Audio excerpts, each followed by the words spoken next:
Chapter 3: The Market of Mirrors. There is a city whose marketplace appears ordinary at first glance. Busy streets, loud bargaining, the scent of roasted spices drifting through the air. But hidden deep within its alleys is a quieter square where mirrors are sold instead of goods. Locals call it the Market of Mirrors, though no one buys reflection. They come seeking revelation. The mirrors here are not designed to show your face. They reveal the truth you have been avoiding. Some mirrors are tall, some small enough to fit in a pocket, some cracked, some polished, like still water. Each holds its own purpose. The price is never money, the price is willingness.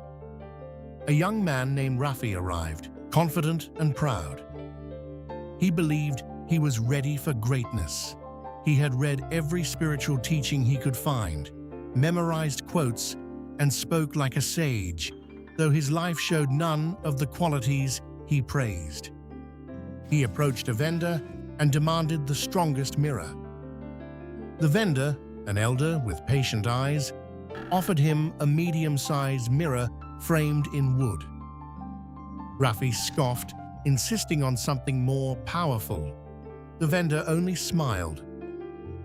Rafi lifted the mirror with dramatic expectation, ready to witness something mystical. But what he saw was simply himself, not his appearance, but his real condition. He saw jealousy disguised as ambition.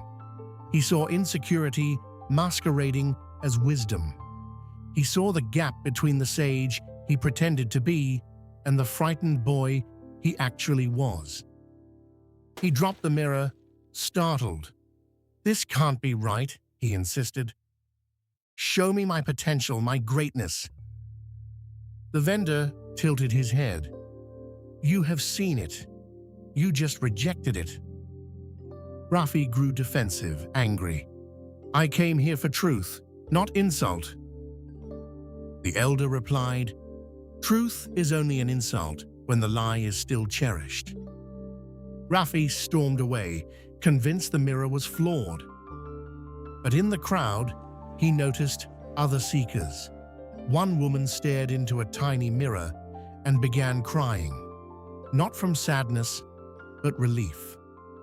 Another man looked into a cracked mirror and smiled gently, as though seeing a familiar story unfold. The market had no hierarchy. There was no higher or lower mirror, only the one meant for you. Rafi returned days later, ego slightly quieter. He approached the same elder, who handed him the same mirror. This time, Rafi hesitated before looking. When he did, he saw the same truth. But now, instead of resisting, he allowed himself to observe. It wasn't pretty, but it was honest.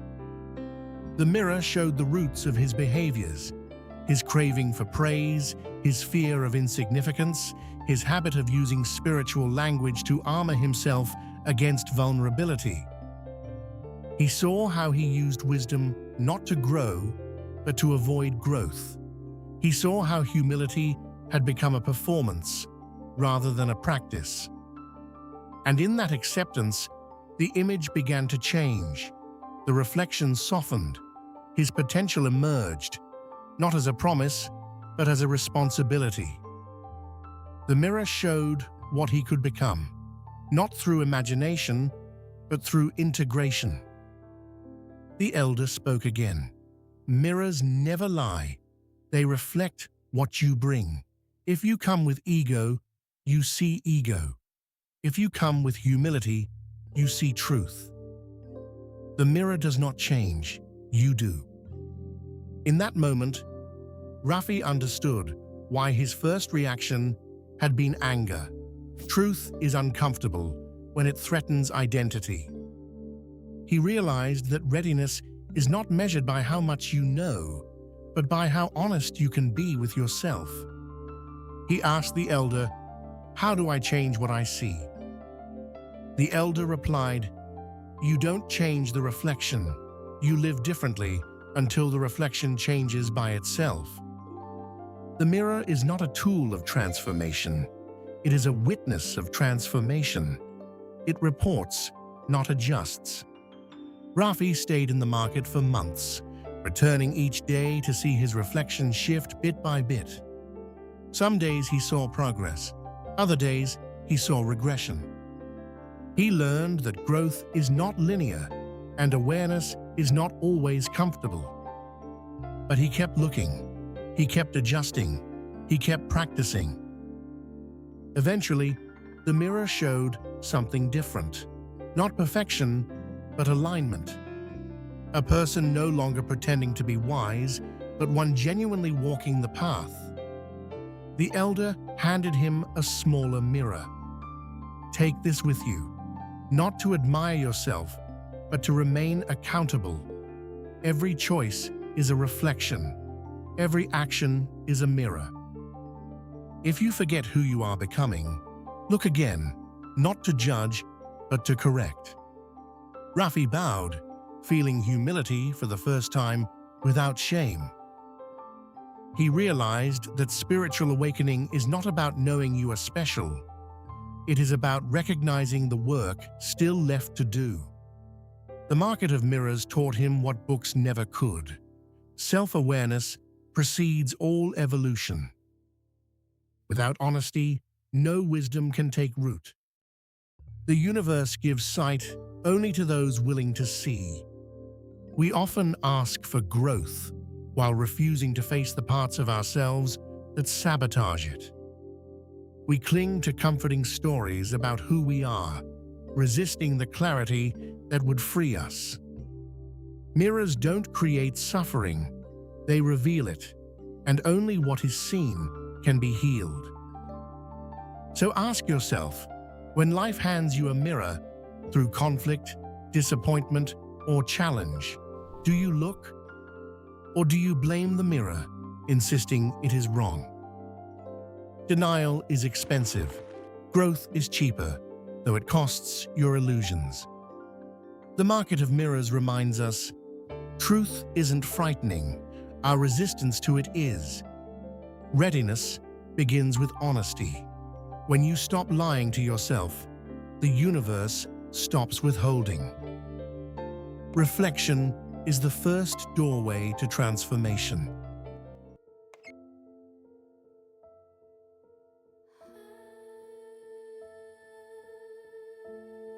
Chapter 4: The Threadkeeper.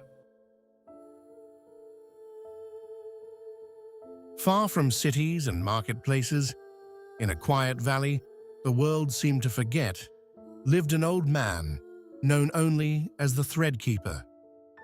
His home was simple, a single-room stone hut covered in vines, but what lay inside was unlike anything on earth. Hanging from the beams were hundreds of delicate threads, each glowing with its own color: gold, violet, emerald, crimson, pale silver, deep blue. Some pulsed like heartbeats, others rested as still as sleeping rivers. Travelers found the Threadkeeper only by accident, or so they thought. In truth, no one arrived without being called. One day, a young woman named Lala arrived, exhausted from wandering. She had tried every spiritual path she could find: pilgrimages, meditation, ascetic practices, searching for the purpose that always felt just out of reach. Every time she thought she found it, it slipped away. Nothing stuck, nothing satisfied. The Threadkeeper welcomed her with quiet warmth. He offered no philosophy, no lectures. He simply invited her to sit. When she stepped inside, her eyes widened. The threads seemed alive, responding to her presence. Some brightened, others dimmed. One thin golden thread trembled as though sensing her. "What is this place?" she asked. The old man answered, "This is where paths are seen before they are walked." Lale approached the threads, but hesitated. They felt fragile, sacred. The thread keeper watched her carefully. Every life, he said, is woven from threads of choice, timing, and readiness. A person is not defined by a single thread, but by the harmony they create among them. He pointed to the trembling golden thread. This one belongs to you. Lale reached for it, but he stopped her gently. Not yet. Look first. He handed her a mirror, not a mirror of face, but of state. When she peered into it, she saw a swirling image of herself running, always running, from one path to another, always arriving too late or too early, never at the precise moment where opportunity waited. She saw herself abandoning lessons whenever they grew uncomfortable, chasing novelty instead of depth. She lowered the mirror, ashamed. I thought I was seeking truth. You were seeking sensation, he said calmly. There is a difference. Sensation is excitement without foundation. Truth requires patience, and patience is something you have not yet cultivated. Lale felt the sting of recognition. She had always associated movement with progress, believing that rest meant stagnation. She saw now that she had been cycling through beginnings, afraid to commit to any one path long enough to change. The thread keeper motioned toward the golden filament. This thread represents the life you are meant to grow into, not instantly, but gradually. You cannot grab it just because you found it. You must become someone who can walk it. He guided her to observe other threads. Some were vibrant, but tangled, paths of great potential, obstructed by self-doubt or indecision. Others were dark, brittle, paths of avoidance that led nowhere.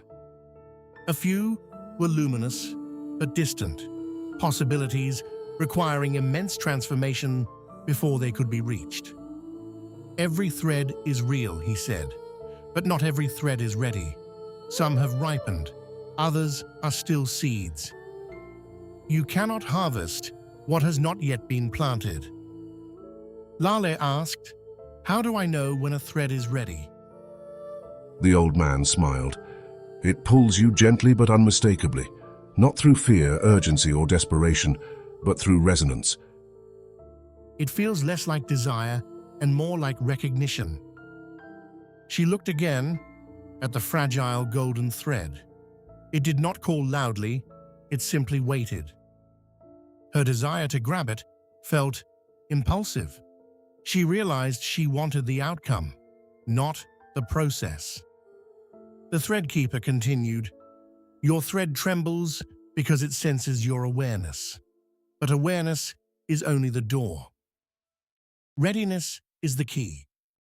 He placed a woven satchel in her hands.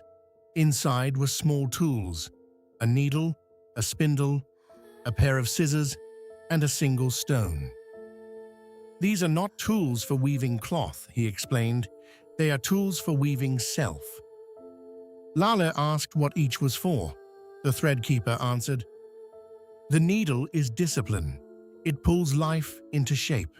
The spindle is attention. It turns chaos into direction.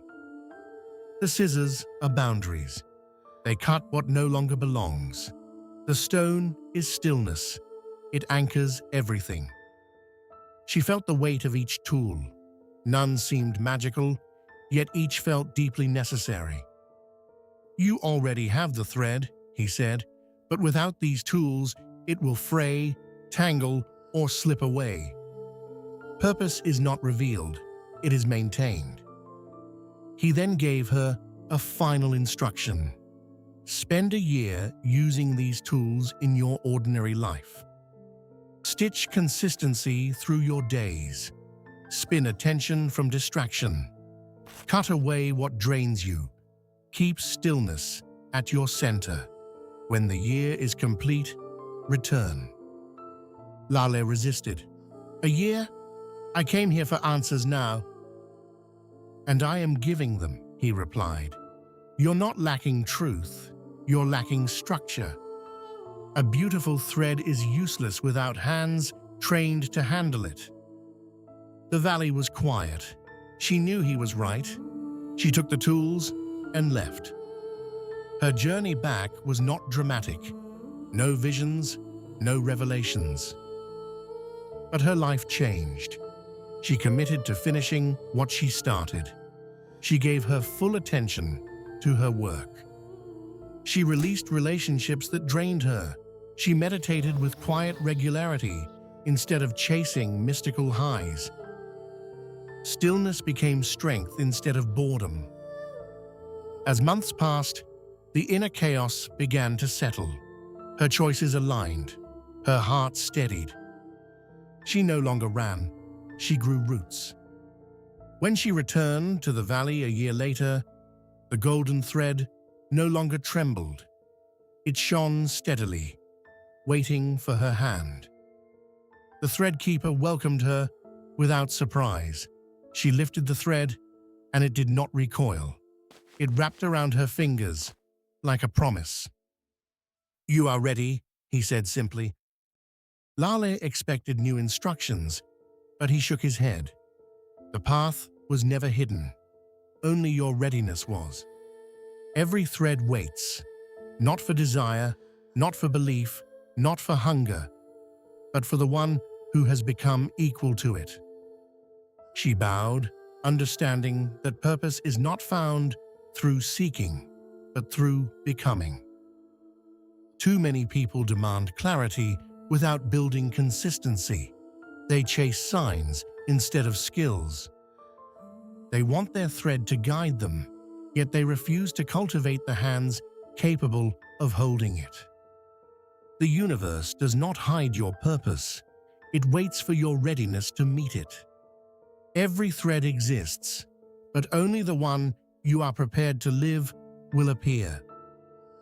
So ask yourself, are you chasing threads or becoming someone who can weave?